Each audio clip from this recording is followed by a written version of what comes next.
Subscribe Fund Guruji channel with notification bell for all investment related videos. Good morning दोस्तों, स्वागत है आपका मेरे फंड गुरुजी फैमिली में। कैसी है अपनी फंड गुरुजी फैमिली? आज छुट्टी का दिन है, बहुत ही अच्छे से आप एंजॉय कर रहे होंगे, ऐसी मैं भगवान से कामना करता हूं। और आज की वीडियो के साथ में बने रहिएगा। बहुत ही बढ़िया बढ़िया क्वेश्चंस आज की वीडियो में मैंने पिक किए हैं और उनको आंसर करूंगा, बहुत ही अच्छे तरीके से एक्सप्लेन करने की कोशिश करूंगा। तो इसी बात पर एक लाइक करके अपना प्यार सपोर्ट दिखाना बिल्कुल मत भूलिएगा अपने फंड गुरुजी भाई को, और चैनल को सब्सक्राइब करेंगे बेल आइकन के साथ में, तो फंड गुरुजी की इन्वेस्टमेंट रिलेटेड वीडियोस की नोटिफिकेशन आपके स्मार्टफोन पे मिलती रहेगी। और हाँ दोस्तों, अगर आप म्यूचुअल फंड कर रहे हो, स्टॉक मार्केट सीखना चाहते हैं, मुझसे अपने क्वेश्चंस क्लियर करना चाहते हैं, तो वीडियो के नीचे डिस्क्रिप्शन में आपको पूरी डिटेल मिलेगी, जाकर के एक बार चेक जरूर करिएगा।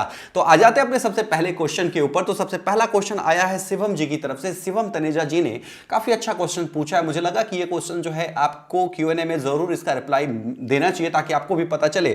तो इन्होंने बोला है, sir invest in share is more valuable or purchase a index fund in next 15 year is better. यहां पर इनका सवाल जो है वो सबसे पहले हिंदी में कन्वर्ट करता हूं। इन्होंने बोला है कि स्टॉक मार्केट के अंदर या शेयर मार्केट के अंदर इन्वेस्ट करना ज्यादा फायदेमंद है इंडेक्स फंड के मुकाबले नेक्स्ट 15 ईयर्स के लिए। मतलब कि आप स्टॉक मार्केट में निवेश करो या इंडेक्स फंड में निवेश करो, किसमें आपको सबसे ज्यादा बेनिफिट होगा, उसके बारे में बात हो रही है। तो एक्सप्लेन करता हूं, बहुत ही ध्यान से सुनिएगा। म्यूचुअल फंड करने वाले और स्टॉक मार्केट करने वाले दोनों के लिए ये क्वेश्चन काफी इंपॉर्टेंट होने वाला है। सबसे पहले यहां पर ध्यान देने वाली बात यह है कि अगर आप स्टॉक मार्केट कर रहे हो, डायरेक्टली इक्विटी के अंदर इन्वेस्ट कर रहे हो स्टॉक मार्केट में, तो मार्केट का पूरा रिस्क ना आपका रहेगा। कोई भी बात होगी तो आपके पूरे पैसे के ऊपर डायरेक्ट इंपैक्ट देखने के लिए मिलेगा और ग्रोथ भी उसी हिसाब से आपको देखने के लिए मिलेगी। लेकिन एक इंडेक्स फंड जो है ना, वो सीधा सीधा जो है वो इंडेक्स को कॉपी करता है। तो इंडेक्स के अंदर जितने भी शेयर है ना, उसके हिसाब से आपका जो पैसा है वो बढ़ेगा। इंडेक्स जिस तरह से ग्रोथ करेगा उस तरह से आपका पैसा बढ़ता हुआ नजर आएगा। देखिए, इंडेक्स फंड को फंड मैनेजर अपने हिसाब से मैनेज नहीं करता है। यह बात आप कान खोल करके समझ लीजिए, सुन लीजिए। इंडेक्स फंड जो है वो सीधा सीधा किसी इंडेक्स को कॉपी कर रहा होता है। मान लीजिए निफ्टी 50 का कोई यहां पर बेंचमार्क को कॉपी कर रहा है, कोई म्यूचुअल फंड प्लान है, इंडेक्स फंड है जो निफ्टी 50 को कॉपी कर रहा है। तो निफ्टी 50 के अंदर जितने भी स्टॉक होंगे, जितने भी यहां पर वेटेज के हिसाब से, उसके हिसाब से आपके उस म्यूचुअल फंड प्लान के अंदर वो शेयर दिखाई देंगे, ठीक है। लेकिन यहां पर आपका पैसा जो है वो ज्यादा डाइवर्सिफाई है, तो बहुत ही बड़ा रिटर्न आपको देखने के लिए नहीं मिलेगा।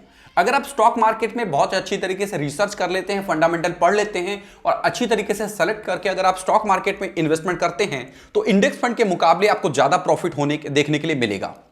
रीजन सुनिए, रीजन क्या है? रीजन ये है कि इंडेक्स फंड के अंदर मान लीजिए कि 70 से 80 कंपनी, चलिए छोड़िए 50 कंपनियां हैं, थोड़ी देर के लिए मान लीजिए 50 कंपनियां हैं। अब 30 कंपनियों ने तो बहुत बढ़िया परफॉर्मेंस निकाल कर दिया क्योंकि उनका सेक्टर जो है वो चल रहा था। जैसे आईटी चल रहा है, फार्मा चल रहा है, ऑटो रिकवर कर रहा है, सीमेंट सेक्टर भाग रहे हैं। ऐसे सेक्टरों ने अच्छा परफॉर्मेंस दिया। लेकिन बैंकिंग सेक्टर जो 25% हमारा पैसा था बैंकिंग सेक्टर की तरफ, उन लोगों ने हमें परफॉर्मेंस निकाल कर नहीं दिया। तो जो 30% से उनसे तो आपको रिटर्न अच्छा मिला, लेकिन 20% ने वो रिटर्न दबाया भी। तो जो आपका एवरेज रिटर्न आएगा ना, वो स्टॉक मार्केट में डायरेक्ट इन्वेस्ट करने के मुकाबले कम आएगा। लेकिन स्टॉक मार्केट के अंदर अगर आपका डिसीजन रॉन्ग हुआ ना, आपका सिलेक्शन खराब हुआ, तो आपको इंडेक्स फंड के मुकाबले ज्यादा लॉस देखने के लिए भी मिलेगा। अगर आपने बढ़िया स्टॉक चुने हैं अपने पोर्टफोलियो के अंदर, तो जाहिर सी बात है, सीधी सीधी बात है कि आप उन 30% कैटेगरी में से कोई बढ़िया से शेयर चुन के बैठे हो जहां से आपको बहुत बढ़िया रिटर्न देखने के लिए मिलेगा। आई होप कि अभी मैं यहां पर क्लियर कर पाया हूंगा। तो अभी आपको पता चल गया होगा। तो अगर आपको स्टॉक मार्केट में डायरेक्टली रिसर्च करके रिस्क लेना नहीं चाहते हो, लॉन्ग टर्म के लिए बढ़िया गेन आप चाहते हो, तो मेरे हिसाब से आप इंडेक्स फंड में भी निवेश कर सकते हो। लेकिन इंडेक्स फंड जो है वो एक्टिव मैनेज फंड के मुकाबले थोड़ा कम रिटर्न देते हुए आपको नजर आएंगे, क्योंकि फंड मैनेजर जो है वो बहुत ही स्मार्टली टाइम पे अपने फंड को, अपने स्टॉक्स को रिव्यू करता है। जो आपके स्टॉक्स वो चुनता है ना, उसको रिव्यू करता है और उसमें से स्टॉक निकाल करके हटाता और दोबारा डालता रहता है। इससे होता यह है, वो पहले जज कर लेता है मार्केट में कोई भी प्रॉब्लम होने की वजह से कि ये जो प्रॉब्लम है किस सेक्टर को इंपैक्ट करेगी, और उस सेक्टर का कौन सा शेयर मेरे म्यूचुअल फंड के लिस्ट के अंदर है, उसको हटा देता है और उसकी जगह कोई बढ़िया सा शेयर जो है वो पिक कर लेता है। ये काम करता है एक एक्टिव मैनेज जो म्यूचुअल फंड प्लान होते हैं उसका फंड मैनेजर। तो अभी आपको तीनों चीज जो है वो क्लियर हो गई होंगी। अभी भी नहीं क्लियर हुई हो तो नीचे कमेंट्स करिए, सेपरेट वीडियो आपको बनाकर दूंगा। इसी बात पे एक लाइक तो कर दो यार। चलो लेते हैं यहां पे अगला क्वेश्चन। अगला क्वेश्चन आया है यहां पर हाना जी की तरफ से। मैं SBI blue chip fund 35 year 500 एक महीना कितना रिटर्न मिलेगा और अभी कितना इंटरेस्ट सर, हेल्प बताएं। तो यहां पर इनका जो क्वेश्चन है उसको थोड़ा सा सिंप्लीफाई करता हूं ताकि सभी लोगों को समझ में आ गया ये क्वेश्चन है क्या। एक्चुअली इन्होंने बोला है कि ये जो है 35 ईयर के लिए 500 रुपीज की एसआईपी किए हैं एसबीआई ब्लू चिप के अंदर, और ये जानना चाहते हैं कि महीने का कितना रिटर्न मिलेगा इनको या फिर साल का, और फिर ये मेरी ओपिनियन भी इसके ऊपर चाहते हैं। तो मैं आपको बोलूं ना, एसबीआई ब्लू चिप अभी थोड़ा सा अंडर परफॉर्मेंस मुझे नजर आ रहा है। काफी टाइम से मैं उसको ट्रैक कर रहा हूं और बहुत लोग मुझे नीचे कमेंट्स में कंप्लेन भी कर रहे हैं कि सर उतना बढ़िया रिटर्न इसमें नहीं दिखाई देने के लिए मिल रहा है जितने दूसरे बढ़िया लार्ज कैप देखने के लिए मिल रहे हैं।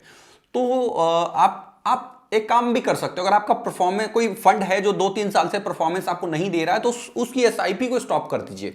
सिस्टमैटिक इन्वेस्टमेंट प्लान की एसआईपी को, जो जिसको एसआईपी आप बोलते हो, उसको कैंसिल करिए तो वो अमाउंट जाना उसमें रुक जाएगा और न्यू एसआईपी आप किसी बढ़िया से लार्ज कैप के अंदर शुरू कर सकते हो। बेस्ट लार्ज कैप के ऊपर मैंने ऑलरेडी वीडियो किया हुआ है जिसके अंदर आपको बढ़िया बढ़िया लार्ज कैप मैंने सजेस्ट किए हैं, उनको भी आप एक बार जरूर से जरूर देख लीजिएगा। और रही बात रिटर्न की, तो यहां पर रिटर्न की गारंटी कोई नहीं देगा, लेकिन एक एवरेज रिटर्न जो आप एक्सेप्ट कर सकते हो कि हाँ इस लेवल के आसपास मिलेगा, वो आप मान के चलो कि 10 से 15% के बीच में, अगर मार्केट अच्छी चली, मार्केट ने अच्छी तरीके से ग्रोथ दिखाया, तो 10 से 15% के बीच में आपका रिटर्न रहने के चांसेस है। अगर मार्केट उतनी अच्छी नहीं चली तो यह भी हो सकता है कि किसी साल आपको नेगेटिव भी फेस करना पड़ जाए, तो इसमें कोई शक नहीं। जो लोग कंटिन्यू एसआईपी कर रहे हैं, मार्केट जब जब गिरती है किसी न्यूज के ऊपर, किसी ग्लोबल प्रॉब्लम की वजह से, और वो लमसम ऐड कर रहे हैं, उनका पोर्टफोलियो हमेशा इस प्लांट की तरह ग्रीन दिखाई देगा, इसमें कोई शक नहीं है। ओके, लेते हैं यहां पे अगला क्वेश्चन। अगला क्वेश्चन है प्रदीप कुमार जी की तरफ से। इन्होंने भी काफी अच्छा क्वेश्चन पूछा है, जो जितने भी फ्रेशर हैं म्यूचुअल फंड में उनके दिल में जरूर आता है ये क्वेश्चन। एक ही एएमसी के कितने फंड लेने चाहिए अलग अलग? तो यहां पर एक म्यूचुअल फंड कंपनी के कितने अलग अलग प्लान लेने चाहिए, तो मैं बोलूंगा अगर आपको किसी एक एएमसी, एक म्यूचुअल फंड कंपनी के साथ में 2-3 अच्छे प्लान मिल जाए तो 2-3 ले लो। अगर आपको लगता है कि नहीं लार्ज कैप मुझे एक्सेस का अच्छा लग रहा है, मिड कैप स्मॉल कैप मुझे एसबीआई का अच्छा लग रहा है, मल्टी कैप मुझे पराग पारिक का अच्छा लग रहा है, तो फिर तीनों के अलग अलग ले लीजिए, क्या दिक्कत है? कोई दिक्कत नहीं है। और जरूरी नहीं है कि आप अगर एक्सेस का मिड कैप उठाते हो तो एक्सेस का ही मल्टी कैप उठाओ, उसी का ही लार्ज कैप उठाओ। आपको रिसर्च करना पड़ता है, आपके गोल को कौन सा प्लान जो है वो पहुंचाएगा आपके गोल तक, आपके टारगेट तक, वो वाला प्लान आपको चुनना पड़ता है। अब आप मुझे नीचे कमेंट्स करके बताओ, क्या गोल प्लानिंग के ऊपर मैं एक और वीडियो लेकर आऊं, काफी दिल से इंटरेस्ट से लेकर के उसको बनाकर मैं आपको दूंगा, ताकि आपको यह पता चले कि हाँ कौन से वो बेहतरीन तरीके हैं जिस तरह आप अपना पोर्टफोलियो डिजाइन कर सकते हो। अगर ऐसी रिक्वायरमेंट है तो नीचे कमेंट्स करिएगा, मैं कमेंट्स पढ़ूंगा और फिर उसके ऊपर वीडियो का प्लान करूंगा। तो यहां पर ऐसा कोई जरूरी नहीं है, आप अलग अलग भी ले सकते हो, मर्जी आपकी है। आप चाहो तो एक ही एएमसी से सारे प्लान ले सकते हो, लेकिन सारे प्लान एक एएमसी के साथ में सही नहीं होंगे। जरूरी नहीं है कि सभी का लार्ज कैप अच्छा हो और सभी का मिड भी अच्छा हो, तो ऐसा नहीं हो पाएगा।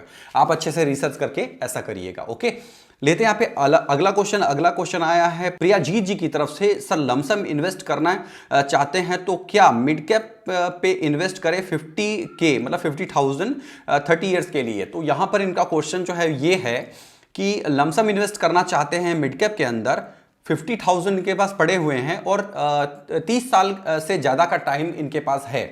तो यहां पर एक सबसे अच्छी चीज ये रहेगी कि ये पैसा आप लमसम तो कर ही दो, साथ में आप 30 साल के लिए अगर आप इन्वेस्ट करना चाहते हो ना, तो आपके पास जो भी पॉकेट खर्चा बच रहा है, आपकी सेविंग्स बच रही है, उसमें से थोड़ा बहुत आप एसआईपी भी करो। एसआईपी का सबसे अच्छा मजा क्या है पता है आपको? चढ़ती मार्केट में भी कहीं पर खरीदेगा और गिरती हुई मार्केट में खरीदेगा, तो जो एवरेज रिटर्न आएगी वो बहुत सही आएगी। और लमसम तो आप कर ही रहे हो, जब मार्केट बुरी तरीके से टूट रही है तो वहां पे लमसम ऐड कर रहे हो। 100 रुपए आलू 50 रुपए खरीदा, बीच में एवरेज हो गया, तो एवरेजिंग का बेनिफिट जो है वो आपको मिल रहा है। ठीक है, और एसआईपी तो आपको खरीद रही है, बैलेंस कर रही है आपको, प्लस आप लमसम ऐड कर रहे हो तो वहां पर आपको बेनिफिट हो रहा है। ओके, तो जितने भी म्यूचुअल फंड इन्वेस्टर है ना, मेरी बातों को ध्यान से सुना करो, बहुत ही काम की चीजें मैं बोल जाता हूं जल्दी जल्दी फ्लो में। लेते हैं यहाँ पे अगला क्वेश्चन। अगला क्वेश्चन आया है आकाश जी की तरफ से। Sir I am a beginner in mutual fund, so regular or direct mutual fund, which one should I go for? तो यहां पर यही बोलूंगा कि रेगुलर के साथ में आप कभी भी मत जाओ।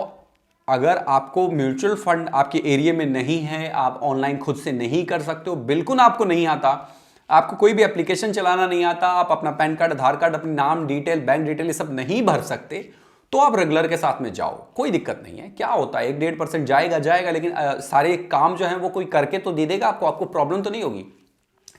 हर कोई रॉकेट साइंटिस्ट नहीं बन सकता ना, ये बात आप भी मानते हो। हर एक के अंदर कुछ ना कुछ अच्छाइयाँ और कुछ ना कुछ कमियाँ होती हैं। मेरे अंदर भी कुछ ना कुछ कमियाँ हैं, कुछ ऐसे काम हैं जो मुझे भी नहीं आते। कोई भी धरती पर कोई भी इंसान ना वो ये बोले कि मैं 100% हर काम कर सकता हूँ, तो ये पॉसिबल नहीं है। गॉड ने ऐसी गिफ्ट किसी को दी ही नहीं है। ऐसे गिफ्ट जिनको मिलता है वो अमर हो जाते हैं। तो किसी के अंदर भी कमियां होती है। अगर आपको नहीं आता ये सब चीजें, तो रेगुलर के साथ जाइए, वो आपके लिए फायदेमंद होगा। और उनको बोलिए कि मेरे को अच्छे प्लान्स आप मेरे पोर्टफोलियो में डालिएगा, मैं जानबूझकर रेगुलर आ रहा हूं, आपके पास में आ रहा हूं, मुझे रेगुलर ही रहना है, लेकिन आप मुझे प्लान अच्छे दो। ऐसा नहीं कि आप एसबीआई के हो तो मुझे सारे के सारे प्लान, एसबीआई के 10 प्लान आपने एसबीआई के चिपका दिए ताकि आपको कमीशन मिलता रहे और मैं उस प्लान को लेकर रोता रहूं जिंदगी भर। ऐसा नहीं होना चाहिए। अगर आप रेगुलर में जा रहे हो तो अपने डिस्ट्रीब्यूटर, अपने ब्रोकर को बोलो कि मुझे अच्छे प्लान दीजिएगा, अच्छा सा मिड कैप, अच्छा सा लार्ज कैप, अच्छा सा मल्टी कैप, अच्छा सा टैक्स सेवर फंड दीजिएगा। 4 फंड के अंदर तो पोर्टफोलियो कंप्लीट हो जाता है। और हाँ, शॉर्ट टर्म गोल्स के लिए, जैसे कि इमरजेंसी फंड रखना है, शॉर्ट टर्म गोल रखना है, तो उसके लिए भी प्लान रखना चाहिए, बहुत इंपॉर्टेंट होता है। लिक्विड फंड वगैरह जो हैं, कभी भी पैसे इन्वेस्ट करो, कभी भी निकाल लो, कोई उस पर एग्जिट लोड नहीं लगता। तो लिक्विड फंड आप शॉर्ट टर्म गोल्स के लिए या फिर इमरजेंसी फंड के लिए रख सकते हो। ठीक है, ये 4-5 प्लान लेकर के आप अपना पोर्टफोलियो अच्छे से किसी डिस्ट्रीब्यूटर से बनवा लो, अगर आप ये सब काम नहीं कर सकते हो तो। लेते हैं यहाँ पे अगला क्वेश्चन। अगला क्वेश्चन आया राणा जी की तरफ से। इन्होंने 20 से 25 ईयर के लिए कौन सा म्यूचुअल फंड सही रहेगा। तो जो लोग मेरे पुराने सब्सक्राइबर हैं ना, वो लोग ऐसा क्वेश्चन नहीं पूछते हैं, लेकिन बहुत सारे नए सब्सक्राइबर भी तो जुड़ते रहते हैं, तो उनका भी तो ख्याल रखना है ना।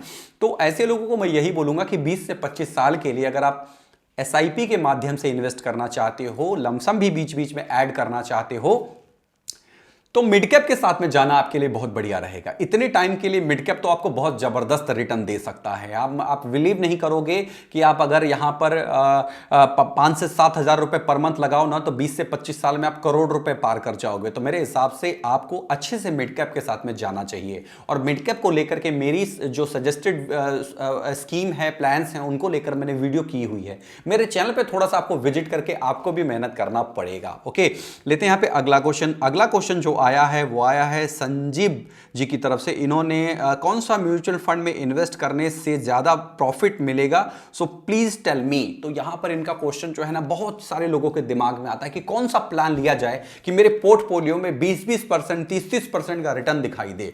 तो याद रखिएगा, गूगल जब आप करते हैं ना बेस्ट म्यूचुअल फंड प्लान, वहां पर जो 22-22, 30-30% का रिटर्न देते हुए प्लान नजर आते हैं, उनके चक्कर में पड़ने से पहले उनके पुराने, उनके जो पास्ट रिटर्न्स हैं उन पर भी गौर कर लीजिएगा। जो पास्ट परफॉर्मेंस रही है वो कैसी रही है, क्योंकि हिस्ट्री हमेशा रिपीट होती है। क्योंकि फंड मैनेजर वही है, उसकी स्ट्रेटजी, जो मोडस ऑफ ऑपरेंडी है, काम करने का तरीका है, वो लगभग वैसा ही रहता है। उसके स्टॉक चुनने का तरीका भी लगभग वैसा ही रहता है। तो आपको देखना है कि उस प्लान ने कैसा रिटर्न निकाल करके दिया है। वैसे ये जरूरी नहीं है कि पुराना उसका परफॉर्मेंस खराब है तो आने वाला परफॉर्मेंस अच्छा नहीं होगा, ऐसा जरूरी नहीं है। आपने ये देखना है क्रिसल ने उसको क्या रैंकिंग दे रखी है, कितने ज्यादा लोगों ने उसके अंदर इन्वेस्ट किया गया है, पोर्टफोलियो का डिजाइन कैसा है, कौन कौन से स्टॉक को उसने चुना है। कोई ऐसे स्टॉक तो नहीं चुना है जिसके अंदर बहुत सारी बैड न्यूज और बहुत सारा घोटाला और वही सब चल रहा है। इन सब चीजों को रिसर्च करके आपने, और ये भी देखना कि एक्सपेंस कितना है, एनएवी रेट भी देख लो, पैसे देखने की जरूरत नहीं है। ये सब चीजों को कंबाइन करके आपको पता चलेगा कि कौन सा वो बेहतरीन म्यूचुअल फंड प्लान है जो आपको सबसे अच्छा रिटर्न देगा। इसीलिए आपको बोलता हूं कि वीडियोस को ध्यान से देखा करो, लास्ट तक देखा करो, तभी आपको सारी चीजें जो हैं वो पता चलेंगी। आज के लिए कुछ इतना ही थे, और वीडियो अच्छी लगी हो तो लाइक करके अपना प्यार सपोर्ट शेयर करो, और चैनल को सब्सक्राइब करो बेल आइकन के साथ में। इंस्टाग्राम पे फॉलो करना चाहते हो तो नीचे लिंक आ रही है, क्लिक कर लेना और फॉलो कर लेना। Thank you for watching. जय हिंद, वंदे मातरम।